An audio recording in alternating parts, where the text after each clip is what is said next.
उन दिनों मैं अपनी बुआ की लड़की की शादी में गई थी। वहां मेरी मुलाकात मेरे बुआ के लड़के से हुई, जो विदेश रहता था मगर भारत आया हुआ था। उसका नाम मोहित था। यह हमारी पहली मुलाकात थी। पता नहीं क्यों, उसको देखते ही मुझे कुछ अजीब सी फीलिंग होने लगी, और जहां तक मुझे लगता है उसको भी वैसी ही फीलिंग हो रही थी।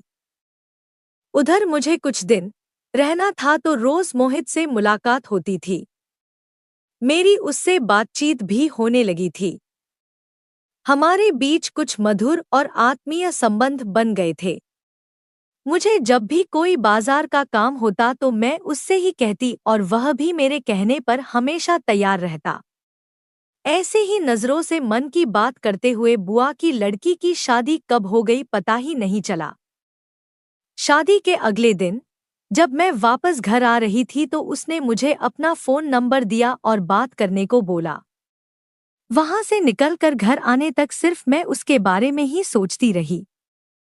जब मैं घर आई तो आते ही उसको मैसेज कर दिया तो उसने भी रिप्लाई कर दिया। ऐसे ही हमारी बातें होने लगी। कुछ दिन बाद उसने मुझसे कहा मुझे तुमसे मिलना है। मैंने उसको घर बुला लिया। जब वह मेरे घर आया तो मेरे घर वाले भी उसको देखकर बहुत खुश हुए। शाम को जब वह वापस जाने लगा तो मेरे मम्मी पापा ने कहा तुम कुछ दिन यहीं रुक जाओ, क्योंकि मम्मी पापा को किसी शादी में जाना था और मेरे प्रैक्टिकल चल रहे थे, जिस कारण से मैं मम्मी पापा के साथ नहीं जा रही थी। यह सारी परिस्थितियों को देखकर मोहित मेरे घर पर रुकने को मान गया। अगले दिन पापा और मम्मी शादी में चले गए और मैं कॉलेज चली गई। जब मैं कॉलेज से घर आई तो उसने मेरे लिए चाय बनाई। उसके बाद उसने मुझे घर के कामों में हेल्प भी करवाई। रात को खाने के बाद हम दोनों जब साथ बैठकर टीवी देख रहे थे तो वह मुझसे बोला मैं तुमसे कुछ कहना चाहता हूँ। मैंने कहा हाँ बोलो। वह बोला मैं तुमसे प्यार करता हूँ। यह सुनते ही मेरे दिल की धड़कन तेज होने लगी। उसने मेरा हाथ पकड़ लिया और मेरा चेहरा ऊपर करके मुझसे बोला आई लव यू, मैं तुमसे बहुत प्यार करता हूँ। यह कहकर उसने मुझे गाल पर चूम लिया। मैं शर्म से अपना चेहरा नीचे कर लिया। इससे पहले आज तक किसी ने मुझे छुआ तक नहीं था, पर मैं उसको दूर नहीं कर पाई। आखिर प्यार तो मुझे भी उससे था, पर मैं बोल नहीं पा रही थी। बस अपनी हामी में अपनी आंखें बंद करके उसके साथ बैठी रही। कुछ देर बाद वह खड़ा हुआ और टीवी बंद करके मुझसे बोला चलो सोते हैं। मैंने भी हामी भर दी और हम दोनों अलग अलग रूम में सोने चले गए। पर उससे अलग होकर मुझे नींद नहीं आ रही थी। लगभग 30 मिनट बाद उसका मैसेज आया सो गई। मैंने जवाब दिया नहीं, नींद नहीं आ रही। उसने कहा कि मुझको भी नींद नहीं आ रही है। मैंने लिखा क्यों? वो बोला पता नहीं, आज कुछ दिल बेचैन सा है। मैंने समझ लिया कि उसकी हालत भी मेरे जैसे ही हो रही है। तब भी मैंने लिखा किस तरह की बेचैनी है? वह बोला वो छोड़ो, तुम बताओ तुम्हें नींद क्यों नहीं आ रही है? मैंने लिखा समझ ही नहीं आ रहा है, आज कुछ अलग सा लग रहा है। उसने एक स्माइल भेजकर लिखा क्या अलग सा लग रहा है? मैंने लिखा शायद जो बेचैनी तुम्हें हो रही है उसी तरह से मुझे भी हो रही है। अब बोला क्या तुम्हारे कमरे में आ सकता हूँ? मैंने भी हाँ बोल दिया। मेरे कमरे में एक सिंगल बेड ही है। जब वह मेरे कमरे में आया तो आकर बैठ गया।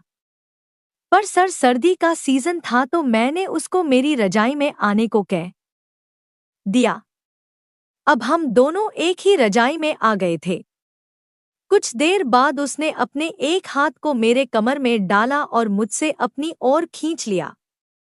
मुझे उसका यह खींचना अच्छा लगा और मैंने कोई विरोध नहीं किया।